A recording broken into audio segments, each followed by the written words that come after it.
भी आप विड्रॉल ले सकते हैं। तो मैं विड्रॉल के ऊपर प्रेस करता हूँ।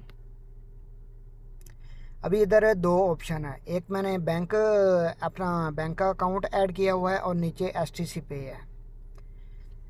अगर आप STC पे में अपना विड्रॉल लेना चाहते हैं तो आप मिनिमम जो है ना वो 150 रियाल इसके अंदर होना चाहिए, तो तभी आप विड्रॉल लगा सकते हैं और ज़्यादा से ज़्यादा 2000 रियाल तक निकाल सकते हैं STC पे से।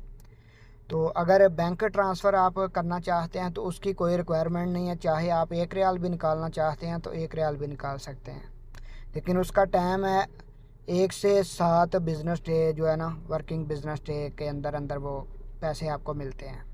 तो STC का आज देखते हैं फौरी हमें मिल जाते हैं या इसका भी कोई टाइम है। तो चलिए मैं STC के ऊपर प्रेस करता हूँ। उसके बाद आप नीचे देख सकते हैं ये ट्रांसफ़र लिखा है, उसके नीचे